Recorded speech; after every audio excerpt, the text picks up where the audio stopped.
Right, welcome back. If you're joining us right now, this is the Daily Report on Thursday with me, Victor Muyakane, and Rhoda Nyamai on sign language. Did I mention it's a birthday?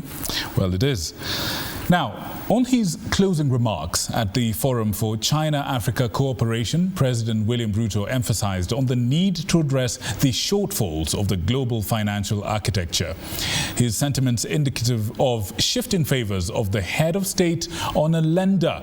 This as various African country leaders hinted at a shift of focus from the global north for funding and loans towards the east as they urged China to push for favorable terms that would enhance mutual benefit and the growth of the continent and the Asian superpower.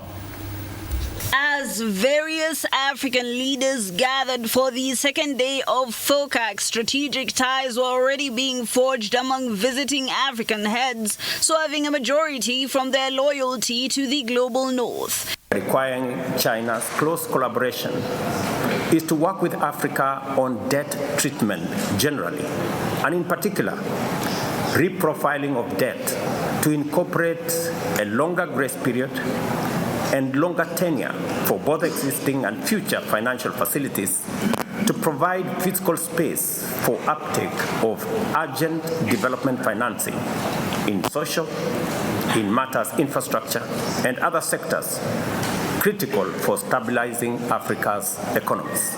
This as a majority endorsed mutually beneficial credit arrangements towards the continent, citing the ever-growing gap between first and third world countries, mostly pushed by a financing architecture skewed towards the lender's favor. The continued investment in our physical infrastructure, including digital infrastructure, will significantly enhance Africa's connectivity, facilitating intra-Africa trade that currently is the lowest globally.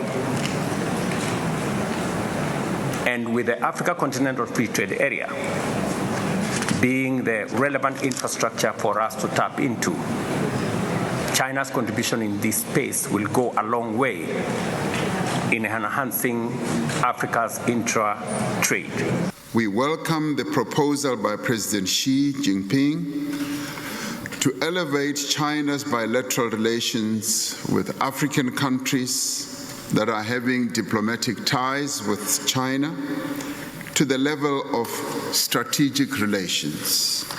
President William Ruto advocated for immediate changes on the same, insisting the structure continues to exploit already poor states. This relationship has transcended continent challenges and become a true testament to the power of mutual respect. His statements indicative of the head of state's changing favor on lenders.